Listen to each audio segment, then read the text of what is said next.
All right, guys. Glad you are here on this Wednesday night as we continue our Wednesday night series on eschatology, which is literally the study of the last things. And so we are on week, I didn't even put that up there. We're on week, I guess this is week 12. Week 12 of our eschatology study. We walked through and looked at all the things that we should agree on as believers with the coming of Jesus, where we should all kind of be aligned, and then we went and walked through really every one of the major views. And then what I thought we would do kind of on the tail end of that is to go through and talk about some of the more, I guess, specific topical areas in Revelation or even in other parts of the Bible that pertain to the second coming of Christ and how those events will take place. And so the last 2 weeks we did the Mark of the Beast, Revelation 13.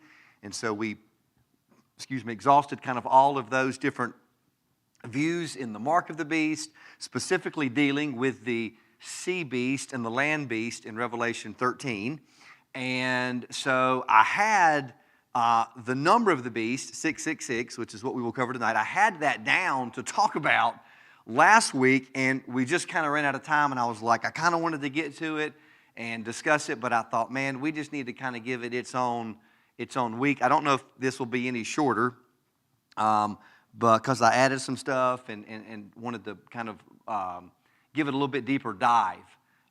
So anyways, as we enter this, the number of the beast tonight, we'll talk about the infamous, probably the most scary number, at least in the minds and the heads of people within the church, is the number 666. And so I'm going to make some points tonight. I may say some stuff about this that you've just maybe never heard or never thought about.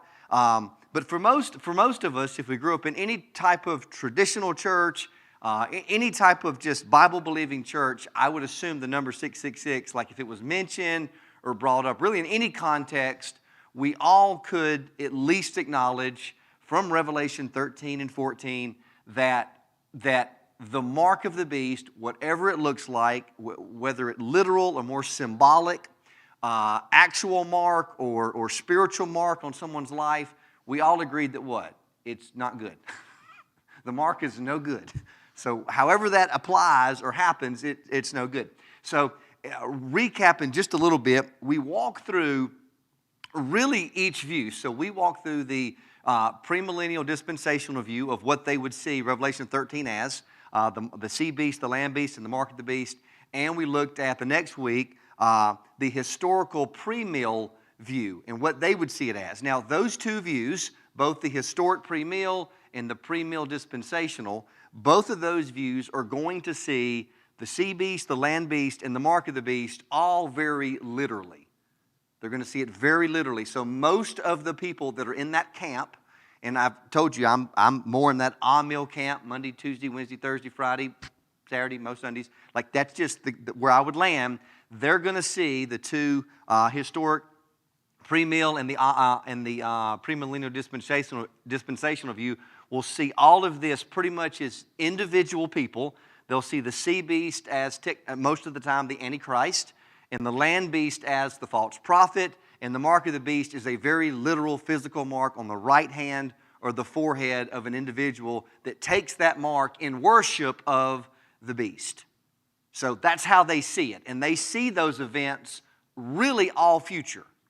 So if you were to talk to somebody in that camp, if you were to talk about the sea beast, the land beast, the mark of the beast, for them, all of that is future events that will take place for the pre-mill dispensational that will take place after the rapture, and for the historic pre-mill, it will just take place before Christ returns. So all of this is very, very, very future. They don't see, at least not that I could really tell, they don't see any one of these as like a recapitulation throughout church history. They kind of read it and go, all that's in the future at some point, and it'll be very clear when it happens. Whoever this sea beast coming out of the ocean, that will be the Antichrist. The land beast will be the false prophet, pointing everybody to the Antichrist. And then kind of behind all of it, scheming and doing what he does best, will be the dragon, which is the devil. Satan will be kind of orchestrating all that. But as we discussed last week, and as Buddy hollered out, who is controlling all of that sovereignly and providentially? The Lord. So anyways, that's just the order of stuff happening. So whereas Revelation kind of super scares a lot of people, regardless of the view that you take, ultimately the Lord is victorious. He wins. He's in control. None of it shocks him. None of it's surprising. None of it's like, oh man, that's really scary. And I promise you this, while it may be a little scary to us, it is not frightening in the least bit to the Lord.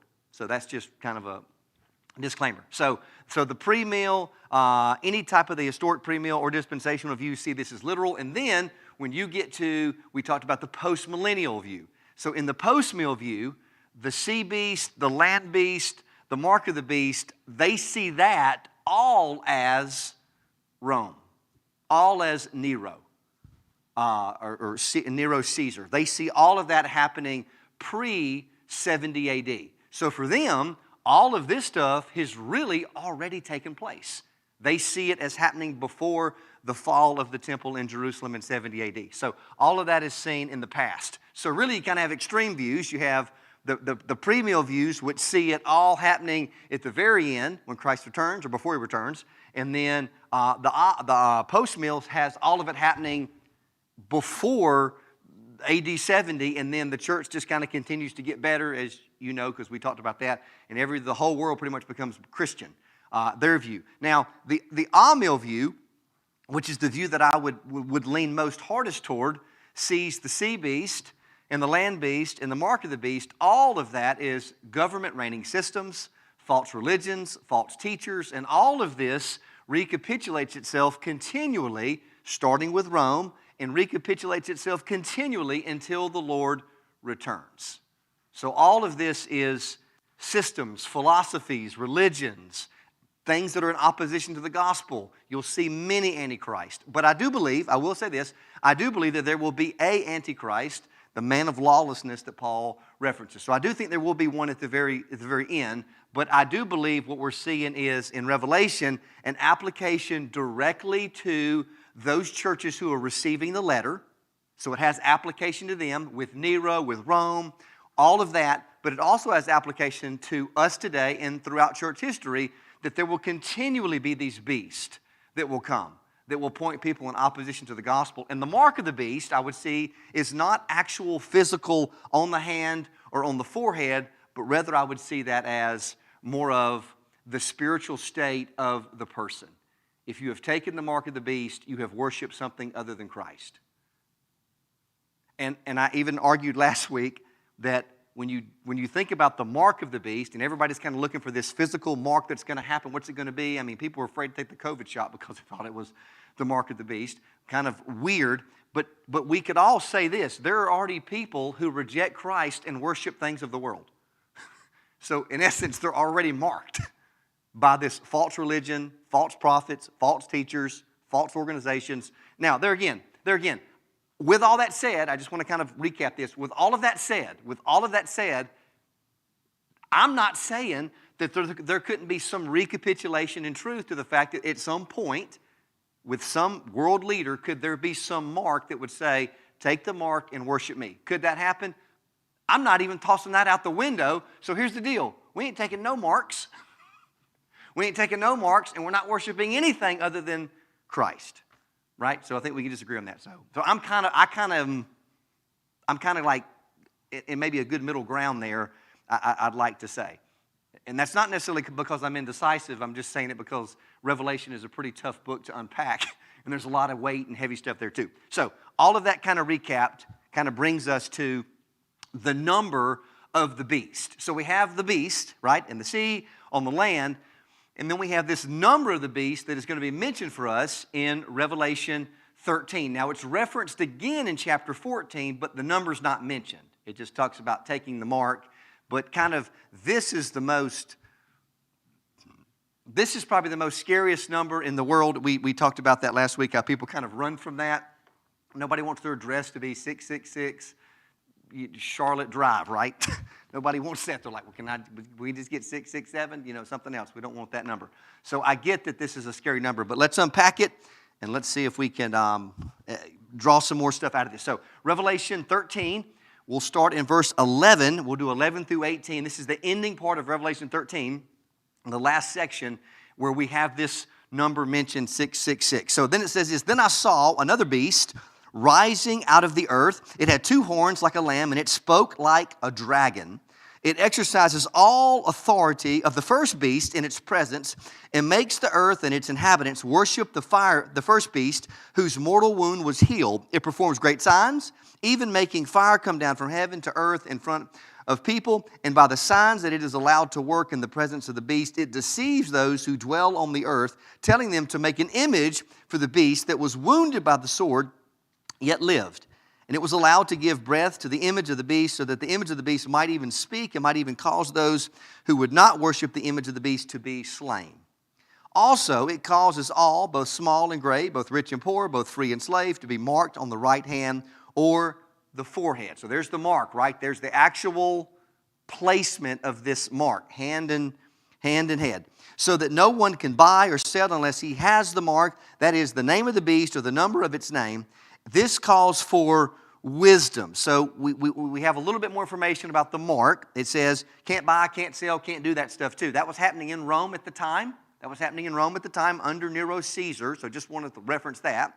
It was happening then, which makes good application to the Christians there, that if they would not sacrifice or bring alms to Caesar or bow before him or exalt him as Lord and God, if not, they were not allowed to stay in the city, not allowed to buy, purchase, and then many of those Christians were slaughtered and murdered under his reign. So that makes sense. But also we see that in other countries today, in places that are not Christian countries, where if you're a believer, there are many nations, and this doesn't make sense for us because people here would almost rather do business with Christian companies, right? Just being more upright and honest. Other places, you can be rejected of society. You can lose your job for being a believer in Christ. You have vendors that won't sell to you. So all of that is still happening today. But it says, so that no one can buy or sell unless he has the mark. That is, the name of the beast or the number of its name. So the name of the beast or the number of its name. So we kind of have that number. So we have a beast, and now there's a number associated with this beast. Be it literal person or figurative as far as like adopting the world and rejecting Christ. This calls for wisdom. Let the one who has understanding calculate the number of the beast, for it is the number of a man, and his number is 666. So that's where you have the reference to the number. I want to read Revelation 14 as well, 14, 9 through 11, which will be just the next chapter. And so it says this, and another angel, a third, followed them, saying with a loud voice, if anyone worships the beast in its image and receives a mark on his forehead or his hand, he also will drink the wine of God's wrath, poured full strength into the cup of his anger, and he will be tormented with fire and sulfur in the presence of the holy angels and in the presence of the Lamb. And the smoke of their torment goes up forever and ever, and they have no rest day or night, these worshipers of the beast and its image, and whoever receives the mark of its name. So like we said again, Revelation is, the genre is apocalyptic, it is prophetic, it is visions. You can even see and look back in Daniel 7, Daniel 8, Daniel 9, when Daniel's receiving visions. Some of those visions, I believe he's referencing kind of that final fourth beast that comes out. I think he's referencing something in the future, probably this of whatever's coming about in the church age, as well as he's referencing stuff that's going on in his time that the Jews will actually face themselves. So you have stuff that's relative for the moment, and then you have stuff that's what? Kind of down the road as well, almost like it's for the person that's receiving it as well as for the person who would read it years later. But we have this, both texts, it kind of explain this number, right? We have this number, it's either the name of the beast or the number of the beast, and if you're marked with it, then obviously you're accepted and received in whatever society, culture, or place that is, or in that worldly setting. Or if you don't receive it, then there's like prohibitions from that. You can't do certain things. And those who are not taking it, can be slaughtered and killed, as we read earlier in Revelation 13. Like he can do damage against those who are not receiving it. So they can be killed or slaughtered. So there's a lot of stuff here, and definitely, regardless of the literalness or the symbolicness of it, taking the mark in any way which puts you in opposition to God, ultimately in taking that mark, because you have done that, is a direct definitive sign that you have rebelled against Jesus and you have worshiped somebody else. Whatever that is, the image of the beast itself, right? You have done that. So, that's clear. Now there again, the debate, the wrestle is, well, is it literal or is it symbolic? And we kind of have, I think, hammered that a ton if you want to listen to the last several messages. So, 666. Y'all, I feel like, man, if anything pops up with 666, we're running from that. I mean, there are people I know that won't drink like the little monster drinks because the little M on it, if you flip it upside down, it looks kind of like 666. So Christians like, nope, don't drink Monster. You can drink Red Bull. You can drink Red Bull or C4 or some other crazy rain drink if you like. Alani. I like an Alani every now and then. Cotton candy Alani's pretty good. Drink something like that, but you don't drink the Monster. That's a satanic drink. And I can remember guys in college would get really kind of uptight about that when they would see that. First time in college, somebody's like, dude, you're drinking the mark of the beast. And I was like, what? Like, I had no clue, man. I had never even looked at Revelation. So I didn't know what they were talking about, but they were older than me, so I definitely stayed away from Monster energy drinks. And so, like I said, just a few kind of stories. This is crazy. I just was like, I'm gonna look up some stories and some superstitions that kind of go along with 666. And so, this is crazy. So you guys can there's several of these are in the notes, and if you don't have the notes and you want them, you can email me or text me and I'll send them to you.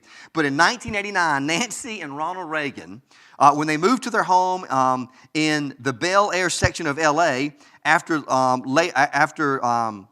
the latter left the presidency of the United States, the same year, they had this address as 666 St. Cloud Road. That was their address in L.A., and they had it changed to 668 St. Cloud Road. Now, this is interesting too, y'all. They made a big deal about this when they bought that house. Initially, when the house was bought, it was in the news, and you kind of read some of that stuff online. But people were like, man, could he be? Could he be the Antichrist? Like, people were questioning this based on the address on the house. So just to show you the kind of the wildness around the number, in 2003, U.S. Route 666 in New Mexico was changed to U.S. Route 491. Like, y'all, people that weren't even Christians were like, yeah, we don't need to have that number. We know that's associated with something terrible in religion. We need to get rid of that. And a New Mexico spokesperson stated, I saw this quote, the devil's out of here, and we say goodbye and good riddance. So it is interesting how people associate 666. If they'll just not associate with it, it's like, oh, there's no association with anything broken or demonic.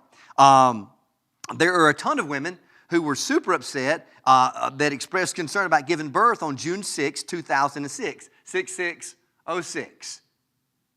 There was actually several women, I saw this, they were Christian ladies, as they were giving birth, were trying to say, can we hold off? If we were at like 11 or 12 o'clock, we would like to have the baby on 6706 and not on 666. There's no way my baby can have that birthday.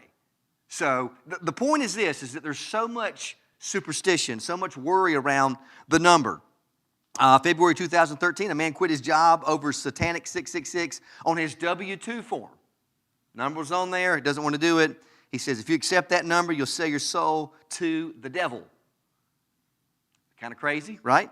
November 2013, Cody Thacker, cross-country runner at Whitley County High School in Williamsburg, Kentucky, refused to run in her Kentucky High School Athletic Association regional, forfeiting at qualifying for the state championship because her coach drew the bib number 666 and she was not going to run with it.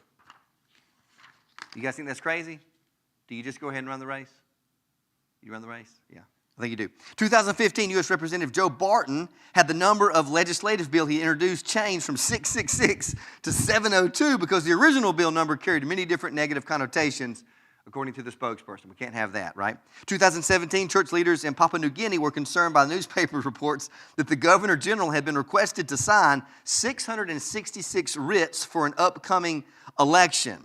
They were reassured by the Electoral Commission that the numbers were merely reflective, 6 copies, each written for 111 electorates. So they were like, nope, can't have that. October 2017, flight AY666 from Copenhagen to Helsinki departed for the last time before being named AY954. Since 2006, the flight had been canceled on Friday the 13th on 21 different occasions by the airlines. When they interviewed the stuff, they were like, we woke up, we didn't feel right, we canceled the flight. All because of the numbers, right? So, hey, Friday the 13th, that's a terrible number. 666, all those things are superstitious and scary. And then in 2021, Brookfield Properties decided to renumber the office building on 666 Fifth Avenue in Midtown Manhattan, which had undergone renovation after being required from the Kushner family to 660 Fifth Avenue.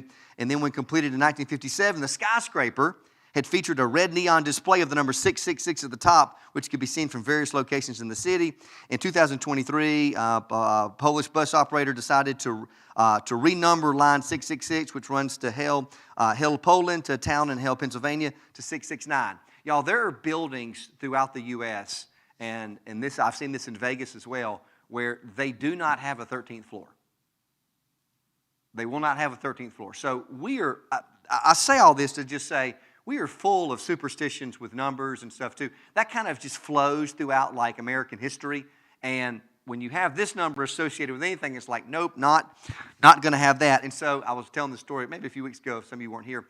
But when I was in the State Patrol, we got to pick our badge numbers, and your badge number would match your car number. So on the top of every State Patrol car, you'll see the number is on the front, on the back, and then it's on the top of the car. Somebody was like, why is it on the top of the car? Well, if you're in a chase and we have a helicopter overhead, following us, they can see the patrol car number from the aerial view. So one of the guys in our class was like, he's looking at the list. He's like, man, nobody's picked 666 yet. And somebody was like, yeah, why do you think that is? And he was like, not a guy, man of faith or nothing. He was like, why wouldn't you pick that number? And they were like, dude, you can't pick that number. That's like the number of the devil. He's like, I ain't worried about all that. He's like, y'all can do that. So he puts in for 666. And so they send all the numbers up that night. And then headquarters would approve them. The next day, we would know what badge number we got. And his came back refused and rejected. And then they said, nobody has ever tried to choose that number. So they ended up pulling that number, and they were like, no car will ever be number 666. And so they made a huge deal about it, and they were like, nobody else requests that. And so I was like, good golly. So anyways, the point is that there's a lot of stuff surrounded by that. Y'all, I cannot tell you over the years, before I even investigated into any of this, looked into this, how many times I would go buy something and the total would add up to $6.66.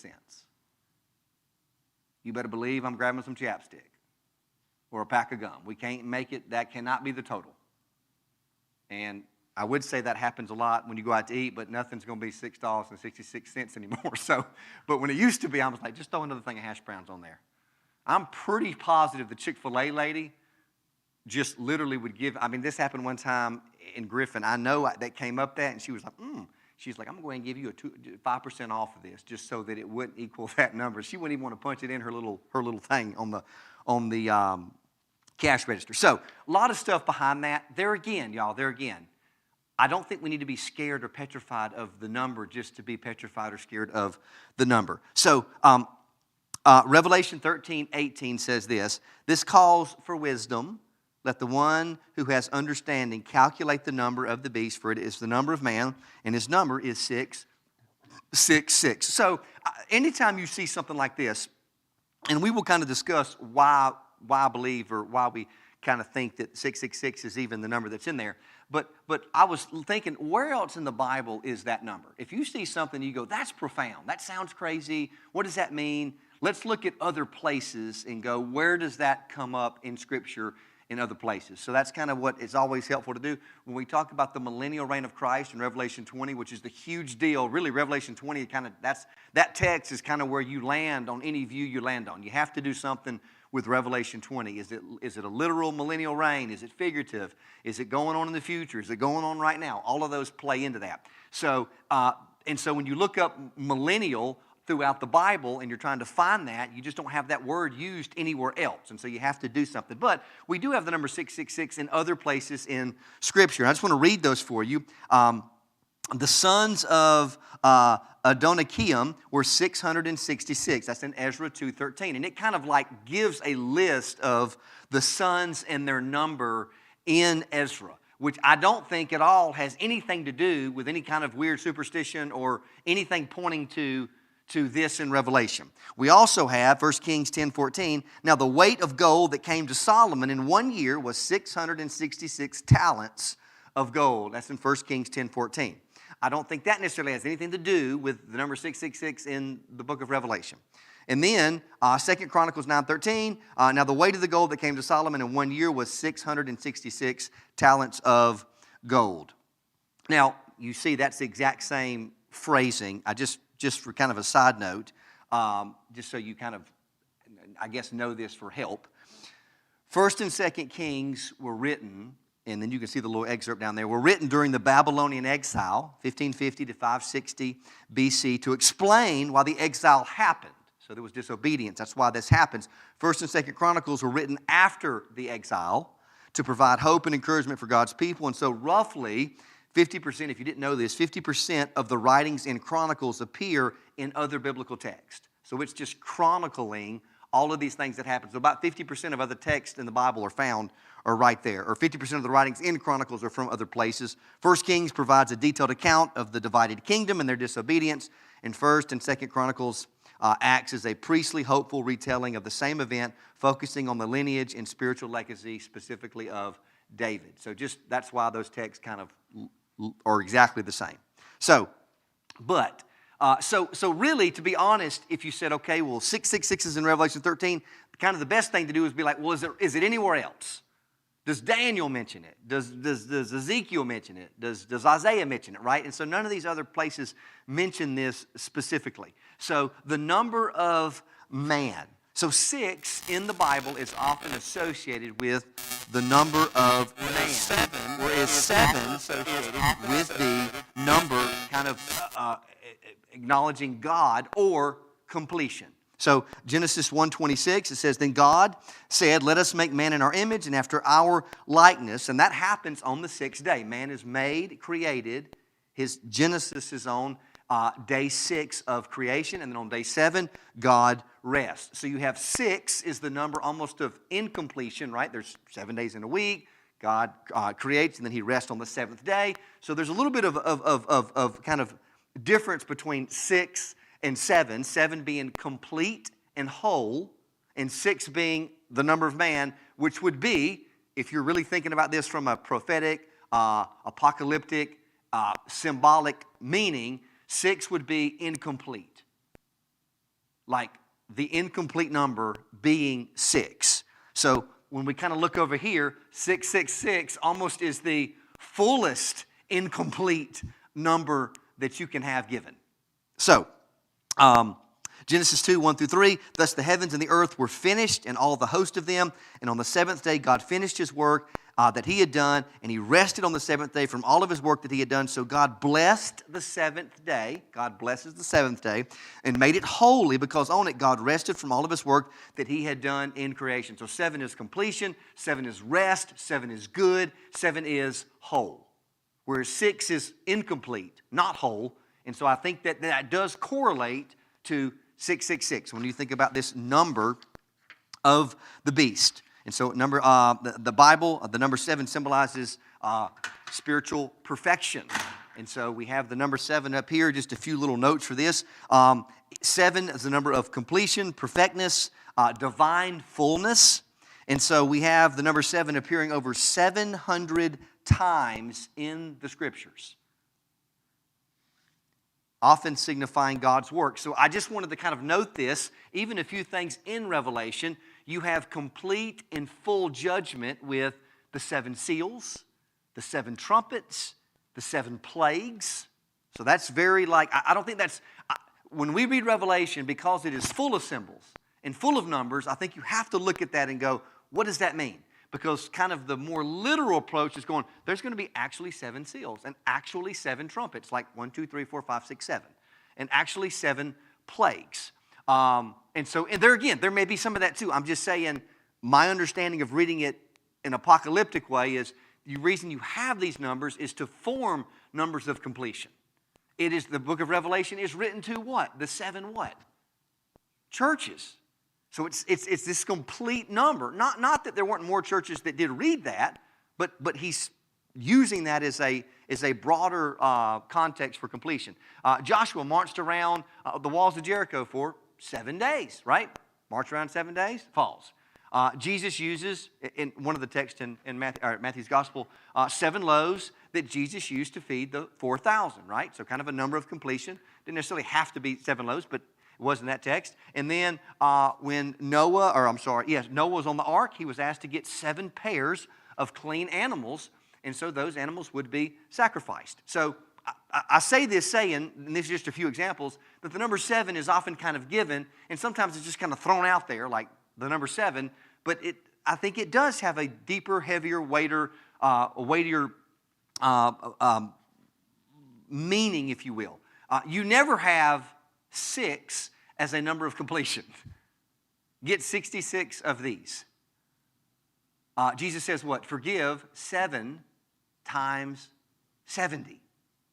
Like, it's just the way that God uses that. Now, that doesn't mean that we need to go out and act weird about verses and verse numbers. All of those verse numbers and stuff have been put in by man to make it easier to reference Scripture. So some people try to get really off the beaten path, and every verse number 7 and every chapter number 7, they try to do some weird stuff with that. I wouldn't do that. But 666 literally, so we have kind of 2 options, a literal or symbolic mark. Literal meaning that this is on the body, or symbolic meaning that this is a spiritual state of the person who has chosen to serve and acknowledge and worship something, the beast, the mark, whatever that is, the state, the government, false religion, somebody other than Jesus, or a false Jesus outside of the actual Jesus of the Bible.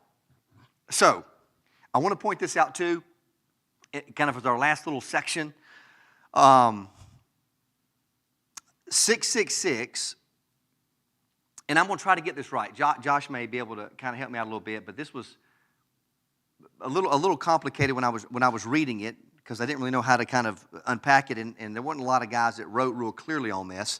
But 666, and this is going to kind of go in favor a little bit of kind of the post-mill view, but I don't think it's just for the post-mill view. I think it's just interesting because of the time in which John writes the book of Revelation. And I believe Revelation is probably dated, we discussed this, probably dated in the mid-90s. That seems to be the most practical date, 93, 94, 95 AD.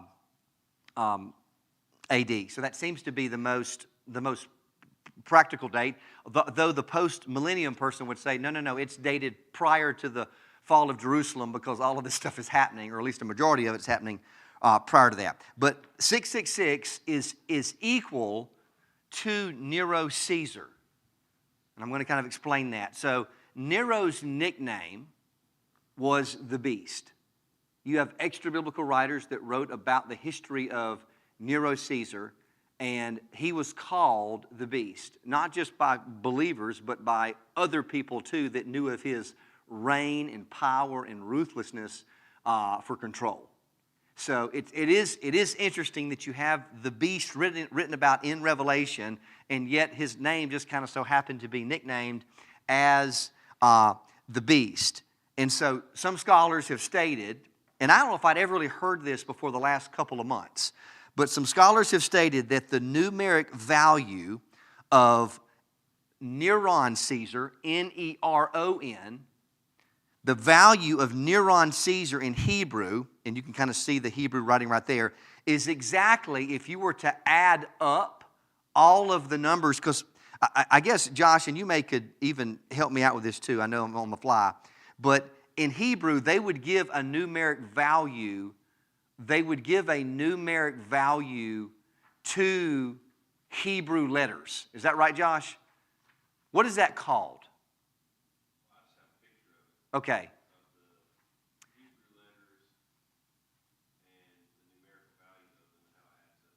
What is it called when you obtain a numeric value of Hebrew letters? It's called something. It's called something. I could not. One guy had mentioned it, and he said it was called this. Look that up for me. Just ask what it's called. There's a name for it. There's like a study, because other places have done this with giving a value to a letter or a number or a letter, I guess. So they would do this. So really, and you could just see, I just kind of added it up from this guy's site. 50 plus 200 plus 6 plus 50 plus 100 plus 60 plus 200 equals 666. So you could spell Nero Caesar Nero, or you could spell it Neron, which they believed that this was probably like maybe closer to the spelling of Neron, Caesar, Neron. But either way would be correct, is what I'm saying. Gematria. What is it called? Gematria. That's what it's called when you give a numeric value. So during that day, that was kind of the value given to those Hebrew letters in Nero Caesar's name. And so when they add up that value of all of those Hebrew letters, they get, if you spell it Nero, if you spell it Neron, you get 666. So you can imagine they were kind of playing with it. They were like, oh, that name matches up with this. That must be maybe what John is referencing in 666, the number of man. That's the mark of the beast. Don't take that mark. Don't worship him. So you could kind of see how they kind of got to that point. So according to Bart D. Ehrman, listen to this. He says, as it turns out, there are two ways to spell Caesar Nero in Hebrew. One with and without an N at the end of the name. So Neron and Nero. So there's two ways to spell it. Neither one would be necessarily incorrect. In Hebrew, an N is the letter Nun, N-U-N. When used as a numeral, Nun represents 50. And so there it is, spelled with the Nun. Nero's name adds up to 666. Now notice this. With Neron, with the N, 666 is the total number that is given. Now watch this. If you were to spell it without the N, so instead of Neron here, we're just going to spell it Nero, which would have been also correct too. The number that you get when you add this number up is 616. Okay? Does that make sense? I mean, I know some of you guys will go home and study this hardcore tonight. You'll be up all night looking up stuff on Grammatica. What was it called? Grammatia. Yeah, Grammatia. Huh? Can you write it out, Josh? All right, Josh is going to write it out. We'll let Josh come here and write it out. Look at this. This is on the fly. Josh is going to come up here and he can write it out. He'll write it out right here for us in just a second. But I want to show you this too. So look at this right here. Some early manuscripts list the number as 616, which corresponds to the Latin form of his name, Nero Caesar, without the final N. Now, this is really interesting, y'all. Papyrus 115, which when you have like copies of New Testament text, when you have copies of them, like they are given papyrus and then they are given a number. Does that make sense? To reference it. It wouldn't be like Revelation 115. It would be Papyrus 115 is the earliest manuscript that we have of Revelation 13. It's the earliest one that we can find of a copy of the letter Revelation. It's the earliest one. Now guess, of course you can look in here, but guess what the actual number is in the earliest manuscript of Revelation? 616.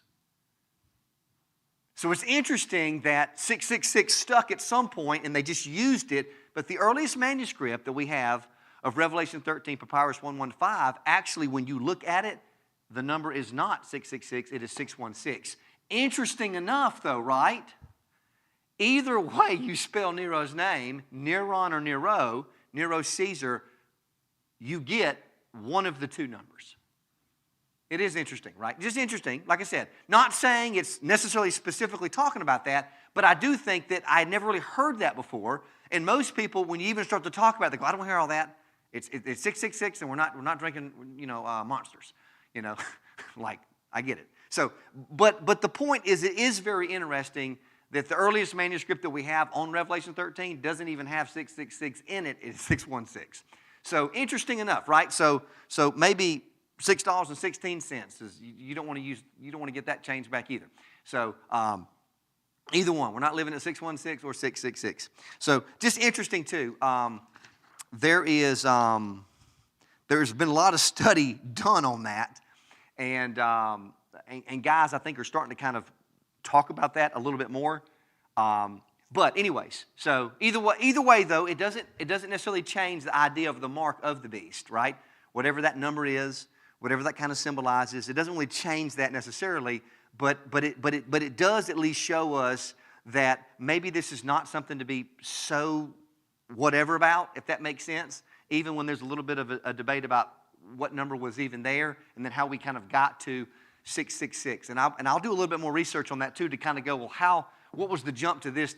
And that may have even been later manuscripts were like, well, we're going to put 616 because of some correlation. And so I don't even have that answer for you. But it is interesting too. So just a little bit of history right quick on Nero. Nero was the 5th emperor of Rome. He ruled 54 to 68 AD, which would have been right before the 70 AD. And he took the throne, y'all, at 16 years old. 16 years old, he's on the throne, and he dies of suicide at age 30. He murdered his mother and his wife. He publicly executed Christians. He put them in arenas with wild beasts. And during his parties, he would have them impaled on torches and set on fire to light the way to his parties. So this dude was absolutely, whether he's the beast or not, he absolutely was a beast, for sure. Also, Christians had to offer incense to Nero, Caesar to trade. Worship of Caesar and no submission to him could equal death or being cast out. Same thing we have in other countries today. A lot of stuff we don't always hear about, but you still have some of the same persecution. Maybe not quite in the same way, but definitely those who go, either you will serve this God or you will be gone. You will serve our God or you'll be gone. And listen, we see that in the Old Testament, right? Shadrach, Meshach, Abednego. We see that with Daniel, right? In the lion's den. We see that constantly throughout Christian history, right? The disciples, right? Coming before the Sanhedrin. Hey, stop preaching this Christ. Stop talking about Jesus. And they were like, no, we're good. We're still going to talk about it. We got to serve God, not man. So you can whoop us wherever you got to do. Then they get beat and they leave rejoicing to be counted worthy of suffering. So all of that to say, there will always be a worldly entity that is coming after the church. The church will prevail in the end. Amen. Right? It will prevail. God will have his bride, and it will be adorned, and he will welcome her in. We will be welcomed into the kingdom for all eternity, new heavens, new earth. So all that's true, but I do think, and I'm going to say this again, like I said last week, like I just kind of pointed out last week, I think the focus on some number or some guy, I really think that will be super obvious. Does that make sense? There's no like accidental, like, hey man, what line are you in for? Oh, I thought I was in line for bread. Oh, we're getting a mark? No. Let me go to another line. I don't think it's just something like that, you know. But at the same time, could there be possibly something like that potentially? Of course. But I would say this.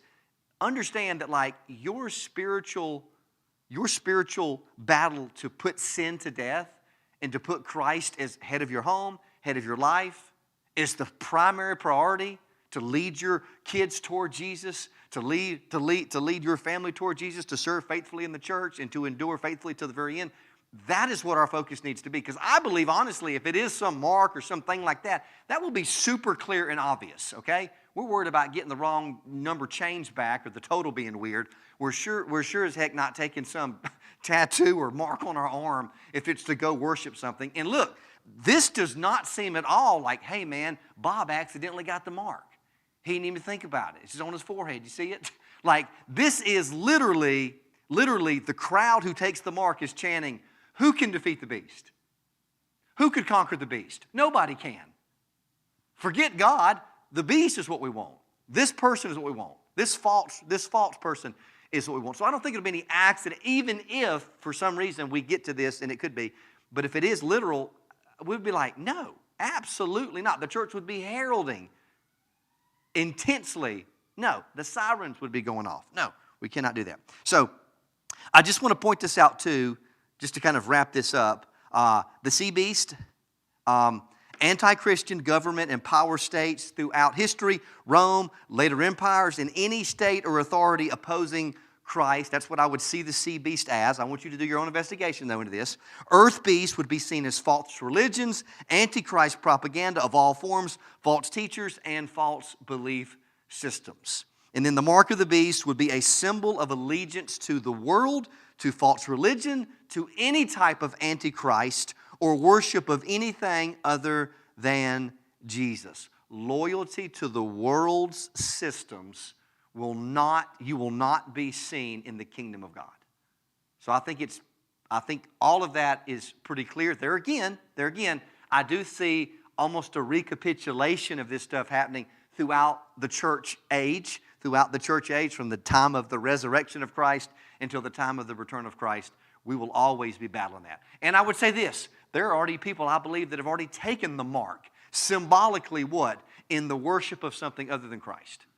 So, anyways, I want to read this last thing in Deuteronomy 6, 1 through 9. I think it does kind of parallel a little bit with this mark and taking the mark of the beast. Deuteronomy 6, 1 through 9.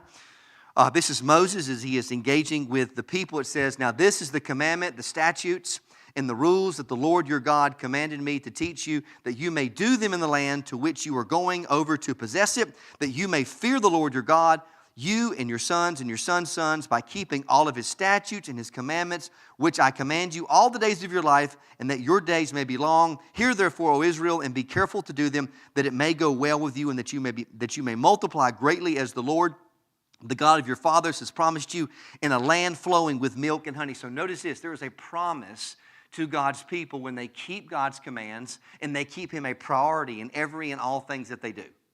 Keeping the commandments, focusing on that. Fearing the Lord, not the world, not man, but the Lord. Verse 4, "Hear, O Israel, the Lord our God, the Lord is one. You shall love the Lord your God with all your heart, with all your soul, with all your might." That is the call for the believer. Call for the believer then, call for the believer now. Verse 6, "And these words that I command you today shall be" what? "On your heart." Not your actual organ, but on your heart, in the inner person, in the inner man. "You shall teach them diligently to your children. You shall talk of them when you sit in your house, and when you walk by the way, and when you lie down, and when you rise." Listen to this. "You shall bind them as a sign on your" what? "Hand. And they shall be as frontlets between your eyes. You shall write them on the doorpost of your house and on your gates." So, that should be our focus. Like that it is written here. Everything we do, we're thinking through this. What do the scriptures say? But also notice this, it's on the heart of man. It's not just an intellectual, there is an element of intellectual stuff. There is an element of thinking and processing, right? Be transformed by the renewal of your what? Mind. So there is that part of it. But it starts and resonates and is birthed in the heart of man. So it says, write them there'll be a sign on your hand, and it's a frontlet on your eyelid. So your hand and your head. And where's the beast? Where's the mark of the beast here? Literal or figurative? On the hand, which you serve, and on the head, what you think, what you believe, what you pursue. So I would just say that's a really good thing. I don't think that he's saying, hey, listen, mark it on there. Man, you better have something strapped to your head walking around the desert. No, not at all. But they need to be so intertwined in you that your worship and devotion is to nothing else and nothing less than the Lord. So hopefully that was helpful. You guys can go and research 666, It's okay if it's in your search history. You're looking stuff up, studying. That's totally okay. So hopefully this was helpful tonight. And then we will cover, next week we got fellowship supper. So we'll have pizza and salad. So bring whatever combination of that. Probably not pizza on salad, but any combination of pizza and salad separate would be good. And then we will cover a few more topics in the book of Revelation, and then a few stuff in Matthew. I even talked about going through the Olivet Discourse, Matthew 24. So we will do that at some point as well. But we'll pick a few more of the topics in Revelation before we move on to something else. So hopefully this was helpful for you guys. We will see you Sunday, 10 a.m. as we continue our Genesis series. And thank you for being here. Know that we love you. Know that Jesus loves you. And we'll see everybody that's watching hopefully on Sunday at 10 a.m.